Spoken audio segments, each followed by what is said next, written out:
Singing O Canada, so you can all be thankful, your eardrums especially, that Kirsty sung it this evening.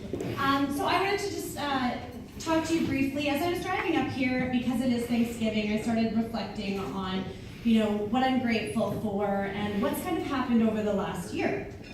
And one of the things I realized I'm guilty of, and I think that our party can always do, is to stop and actually celebrate our successes. July 22nd, we became a party in 2017. That means we are only, almost 15 months old. As mentioned actually it's today, 5 months ago today, we closed out our founding AGM in Red Deer, where, many of you, I'm sure, participated in our bylaws and our policies and electing our first provincial board. In those past few months, which sometimes feel like a lifetime and sometimes are flying by over 5 months, we as a party have had 60 founding AGMs across our province. We've had 3 by-elections, which one of them was Calgary-Lougheed, so we're very fortunate for that one. And we've also now opened up 58 nomination contests across our province. And what I found that I was thankful for was actually because of each and every one of you. 124,000 individuals across Alberta are part of our province, are part of our party, and none of this is possible without you. So thank you for taking the time this evening on Thanksgiving long weekend to come be a part of this evening, for all you do, whether it's being a party member to being a part of the LCNC that's going to go through the nomination contest, which there's, what I hear is more than a handful of individuals that want to get involved and put their name on a ballot to represent us in the next election. Whether you're on your board or you were a part of the incredible group that put this evening together, we as a party can't do it without every one of you. Now, I should mention that I am extra grateful for certain individuals. One being our leader who, every day fights for each and every one of us on the Alberta Advantage.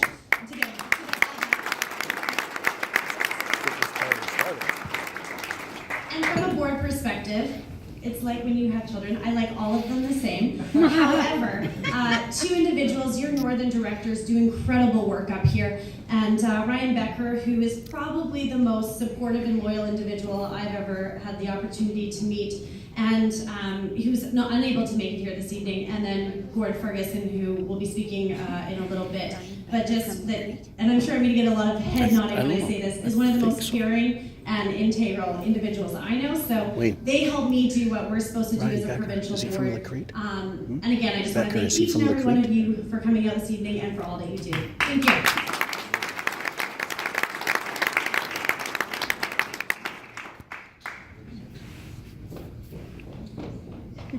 Thank you, Erika. Next to the microphone is an individual that, if you've spent any time around Slave Lake, you have likely run into, or you probably ate some food at some of his family's businesses. A long time ago, he worked as a teller at the Royal Bank here in Slave Lake. He has quite the story, and if you want more information, you're going to have to ask him about that. So I'd like to invite Gordon Ferguson up here to the microphone. And Gordon is as Erika mentioned, our Northern Alberta Director. He's going to be introducing our guest speaker for tonight. Help me welcome Gordon.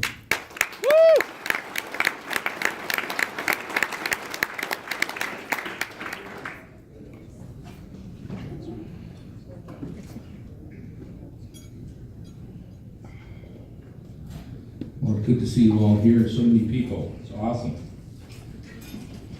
Well, I'd like to introduce you to a man that saw his beloved province of Alberta in distress. It was under a left-wing socialist NDP government. Our province was imploding.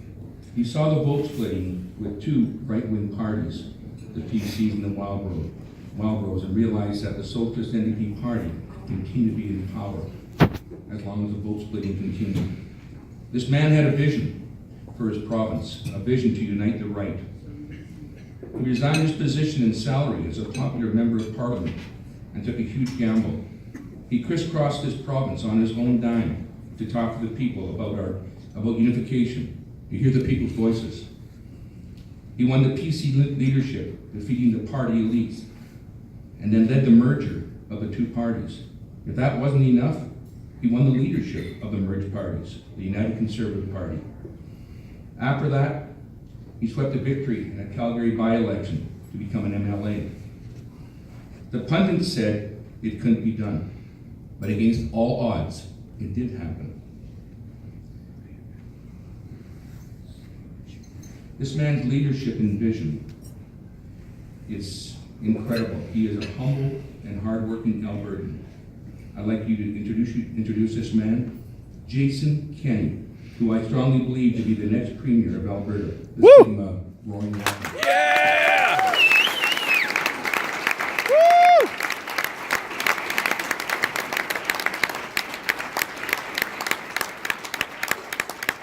Thank you so much. Thank you, Gord. Thank you for those very kind words, but more importantly for the work you do every day for the cause of getting Alberta back on track. Thank you all, ladies and gentlemen, and happy Thanksgiving. Happy Thanksgiving. Correct to say that, is it? No, sir. No way. I hope not. You can even say Merry Christmas Let me around. begin by acknowledging our presence of many of our members of our First Nations communities and recognizing we're the traditional area of Treaty 8 and thanking all of our First Nations and Métis people for having built these communities that have become Alberta and that have become a place of opportunity and prosperity for so many who have followed in their footsteps. So we are an opportunity at Thanksgiving to express gratitude to our First Nations people, right?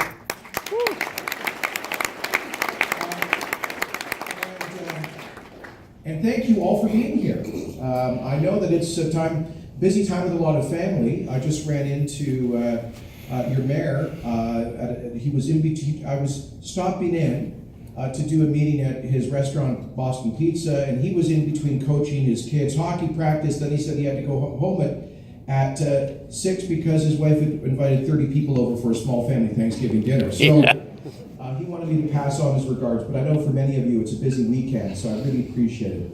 I particularly want to appreciate our remarkable party president for having come all the way up here from Edmonton. Right on. She's taking half a day to do this, and she is pretty much a full-time volunteer. We are so fortunate to have such a committed team of volunteers locally and provincially, serving in so many important capacities, but really the most important person in that volunteer organization is our elected party president, a dynamic young Alberta woman who really is making tremendous sacrifices. So once again, please thank Erika Barootes for all that she is doing.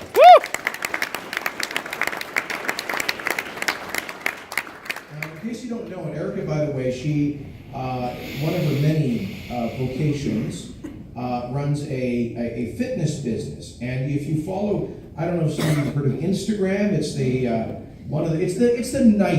the nice social media thing. Stay away from Twitter. Instagram's for nice people doing nice things. And you will see her on there running and coaching people and doing workouts at like 5 in the morning. I'm barely asleep by 5 in the morning. I don't know how she has the energy. And then she'll drive up here and she'll probably get home at 1 a.m. So thank you, Erika, again, for all that you do. And Ken, to you and your board, I remember I first came up here to Slave it would have been about September of 2016, as we were starting our Unity campaign. And a lot of people wondered, what is this whole thing about? But the idea was to bring together like-minded Albertans who believe in this province and its founding values, who believe that hard work should be rewarded and honored, not punished and discouraged, who believe in our core industries of resources and are proud of our economic history of building prosperity by developing those resources. People who understand that you cannot redistribute wealth unless people are creating that wealth through their hard work in the first place. Right on. Right? Yes, sir. And those people, for reasons we don't need to go into, ended up divided into two different parties, and that's how we ended up with this accidental tax hiking, job killing, debt quadrupling socialist government. And I just thought, I was looking at this like Gord said, I said, we can't do this all over again. one definition of insanity is to keep repeating the same thing over and over again, expecting a different outcome. Amen. So I said, how about we put down the hatchet, instead focus on what unites us, not what divides us. And I first came up here to Slave Lake in first week of September 2016 with that unity message. I think we only had a small handful of people, but came back several times since then, and always growing groups, and this was the largest event I have seen. I want to thank and congratulate your constituency association for its dedication, and quite frankly, as we can see with the beautiful organization of this event tonight, it's professionalism. You are setting, and I think Erika agrees with me, you are setting a high standard for associations all across Alberta. Thank you for doing that. In fact, I was chatting with Paul George? Is that Paul? Who is running marketing for it. This is honestly the buttons, the centerpieces, the screens here, the banners, the tablecloths. I mean, this is amazing. We're going to hire him and take him to run this all across the province, just so you know. Well done, Paul. Thank you very much for the good professionalism. Thanks to Christy as well for that beautiful rendition of Woo! Yes, that was awesome. So I was just chatting with the table back there, and I met Ms. Pat Zappola, and I said to her, you know, please keep us in your prayers, because we're going to be getting everything thrown at us by the socialists in the next year, in the next 6 months. And she said, well, that's fine. We'll just throw it all right back at them. I love that spirit. Amen. Which reminds me of a true story. I was down door knocking in Cardston a few months ago. But no, this was actually about 18 months ago. Have any of you been to Cardston before, by the way? It's way down south. Oh yeah, a lot of folks. Okay. So you know it's like the main community of the LDS community in Alberta, the Mormon community. I was knocking doors near the big temple there, and I came across a lady named Ethel Beck. And it turned out Ms. Beck was 92 years of age. Wow. And to be honest, when she came to the door, I wasn't quite sure if she was up to speed on current affairs. And so just to kind of test her out and get the conversation rolling, I said, Ms. Beck, do you mind telling me, what do you think of that fellow Justin Trudeau? And she looked down for a moment, looked back up to me, and she said, well, son, I'll tell you what. I would like to buy Mr. Trudeau for what he is worth, and then resell him for what he thinks he is worth. That's awesome. And then she says, for the first time in 92 years, I'd be rich. That's awesome.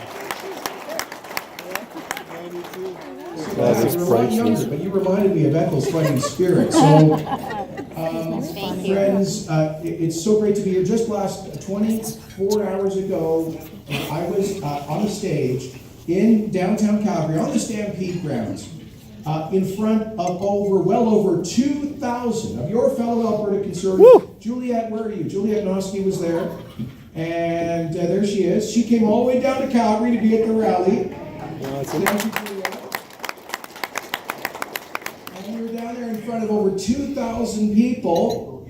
They were standing 6 deep on the margin, on the sides, in the back of the room, and then the fire marshal came in and said, you can't let anybody else in. There were hundreds more out in the lobby watching through the doorways. That's awesome. On television screens, as we welcome to Alberta on his first ever trip to Western Canada, the recently elected Premier of Ontario, in sending a message to our Premier and Prime Minister to scrap the job-killing carbon tax. Awesome.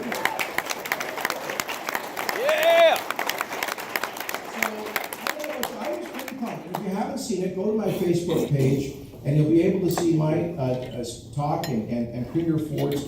I just want to tell you, I know we've been through some challenging times here.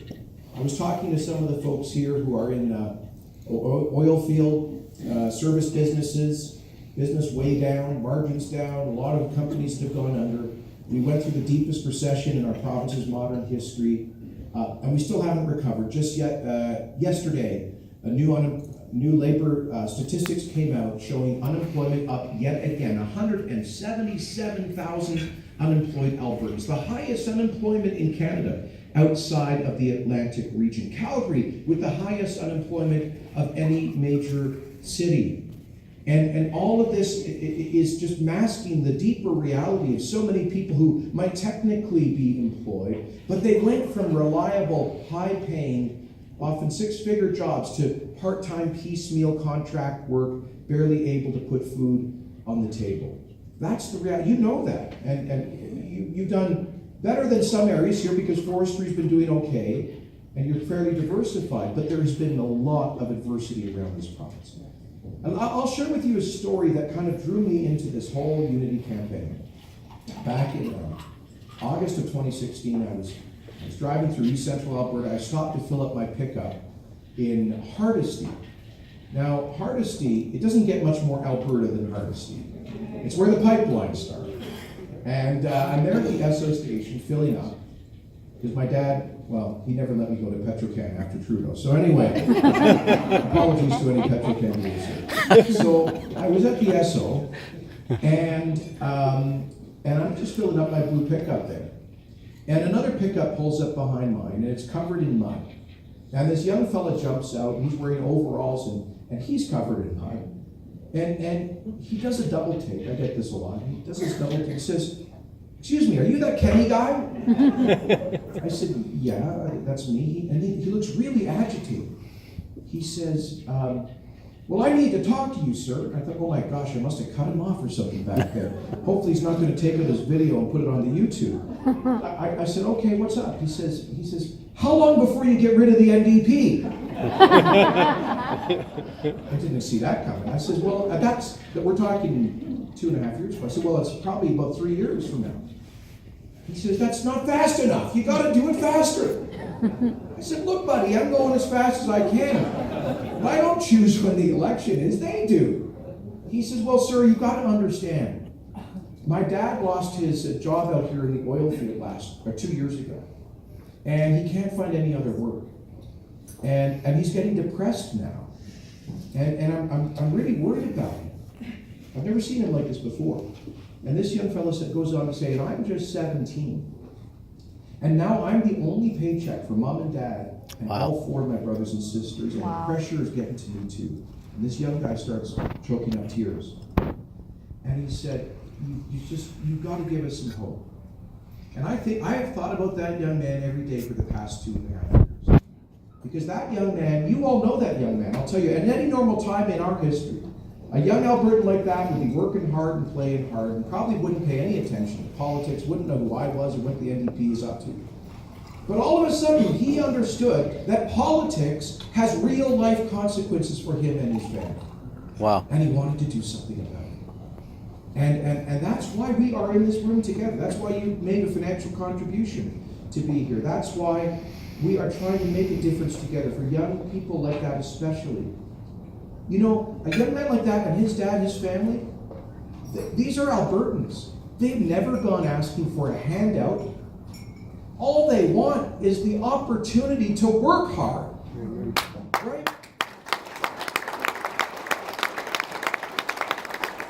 All they want is the right to turn their hard work maybe into taking care of their families or success or some dreams that are achieved.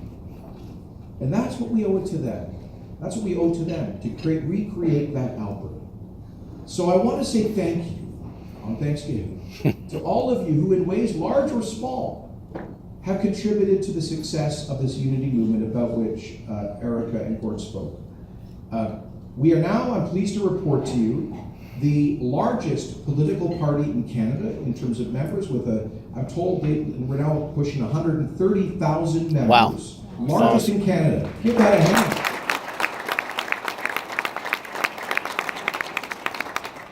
We are also, according to the public opinion polls, whatever they're worth, we're now the most popular political party in Canada federally or provincially.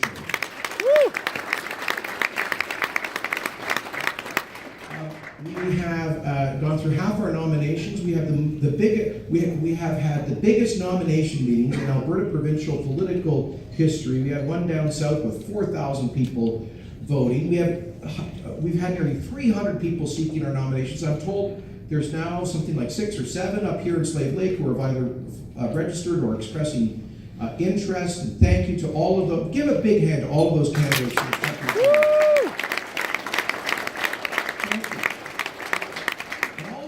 are out there every day bringing new people into the process, and it's just so exciting. We had the largest political convention in Alberta history in Red Deer this past May with 2,600 dues-paying delegates. But folks, we can't take anything for granted. John Diefenbaker used to say that dogs know best what to do with poles. You know what I mean? And this is a smart crowd. I told this story down in Medicine Hat recently. They didn't laugh. But anyway. It's a Gordon Ferguson joke. So, Almost. dogs know best what to do with poles. The point is we can't take those poles to the bank. And so we have to stay humble, work hard, and earn every vote. We have to run as though we're 5 points behind right on. to the next one. Amen. Let me say a word about your constituency. This is a big, vast, your constituency is the size of some small European countries, right? This is an enormous piece of territory. And it is very diverse. Diverse with First Nations communities, diverse with economically, geographically, and with many newcomers, new Canadians. And it is a part of Alberta where that work ethic runs deep. This was one of the newest parts of the New World, the frontier of northwestern Canada.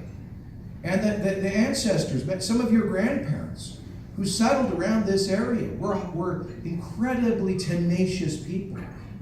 And so the spirit of Alberta lives strong in the Slave Lake region. And that is why it is so important that we have this community represented in the next government of Alberta. Let me tell you, if we stay humble, work hard, and earn every vote, I believe that this destructive socialist government will be one and done with a large conservative majority. But you need to ensure that this community is represented in that government, has a say at the table. So I say to your MLA, who's a good, diligent, hardworking person, and the Premier, who I respect, this isn't personal. They may be nice people, but they've got the wrong ideas. And we don't really even need to make the argument. Just look at what's happened to this province. One of the things they got completely wrong was to go into to give a blank political check to their close friend and ally, Justin Trudeau. Yeah, that's and where's right. that got us? Well, as soon as he became Prime Minister, he surrendered to Barack Obama's veto on the Keystone XL pipeline. And then he killed the Northern Gateway pipeline that had already been approved. And then he killed the Energy East pipeline with massive new regulations. And now he's imposing a ban on tankers taking Canadian oil off the northern BC coast. Funnily enough, there's no Trudeau ban on OPEC tankers bringing dictator oil into our ports. And now he has Bill C-69, I call it the No More Pipelines Act before Parliament. And now he's threatening to impose on us a federal job-killing carbon tax when we repeal the NDP's carbon tax, and on and on. But our Premier decided that she was going to make a close political alliance with him to get a pipeline built. I say it isn't working. Just 3 weeks ago, when the court shut down the Trans Mountain pipeline, our Premier said, I'm going to hold Justin Trudeau's feet to the fire. I'm going to get an appeal to the Supreme Court of Canada on that decision.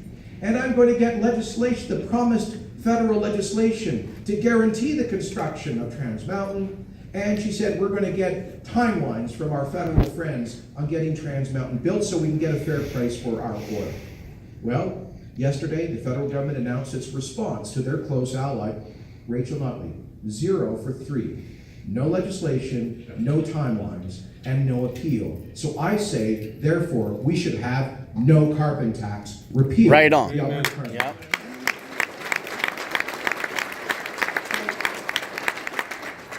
point is, they may be nice people, but this is about the damage being done to this province. And by the way, the damage is not just economic.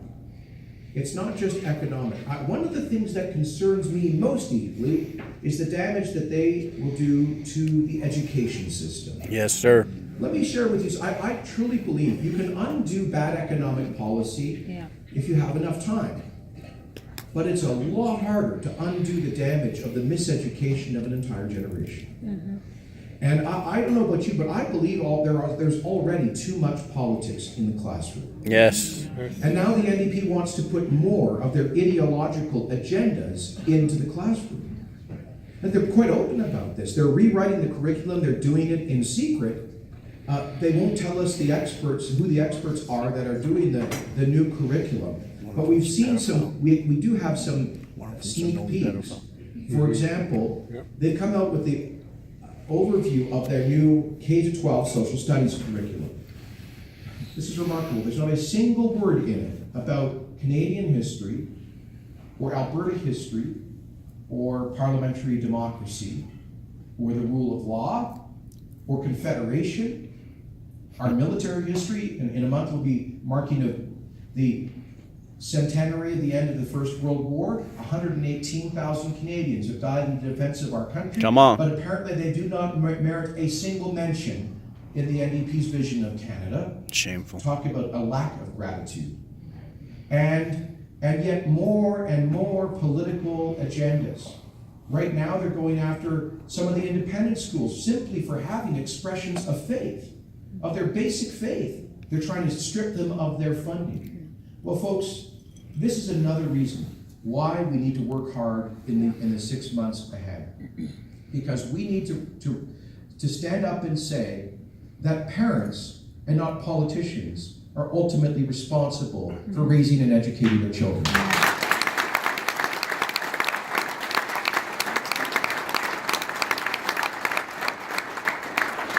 We need to get the politics out of the classroom, and we need to ensure that we use tried, true, and tested teaching methods, not failures like discovery learning that's led to a catastrophic loss of math proficiency amongst Alberta students.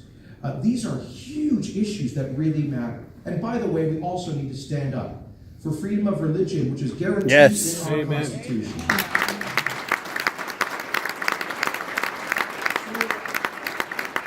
These are huge issues, and that's why the stakes are so high in the next 6 months. Now, we are going to, in the next 6 months, continue with our nominations, in the next, I should say, 3 months. And you set a date here?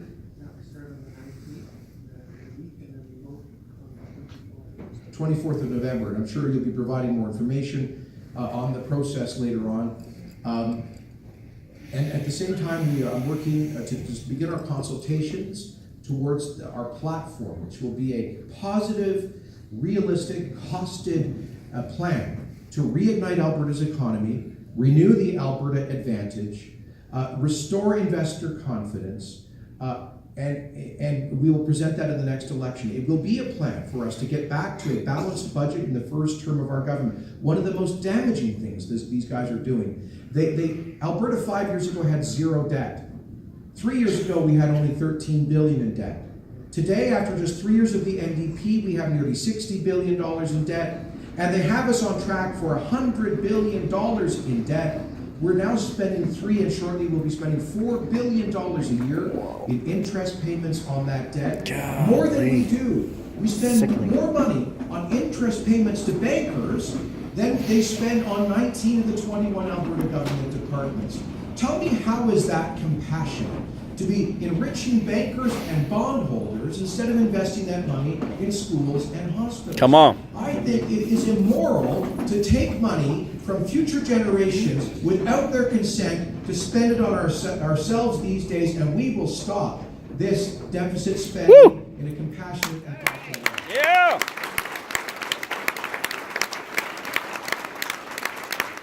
Our platform will also lay out how we will bring in the legislature next summer. I call it the summer of repeal. And we will go through and systematically repeal all of the damaging aspects of the NDP's legacy, beginning with Bill number 1, the Carbon Tax Repeal Act. Woo!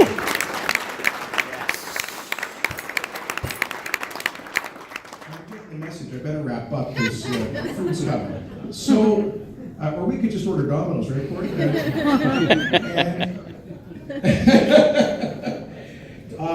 So I actually actually have to keep going. Is that what you're telling me, Ken? Okay. So the Carbon Tax Repeal Act.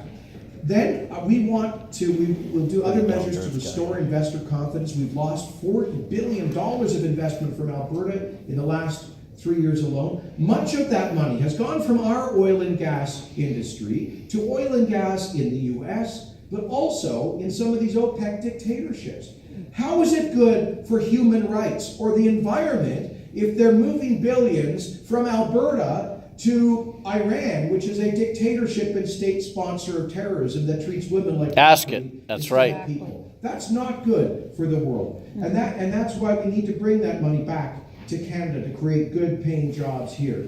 So investor confidence, and one way to do that is to untie the regulatory knot. I will be appointing a minister whose job will be to cut by 1/3 the red tape burden on the Alberta economy. Woo!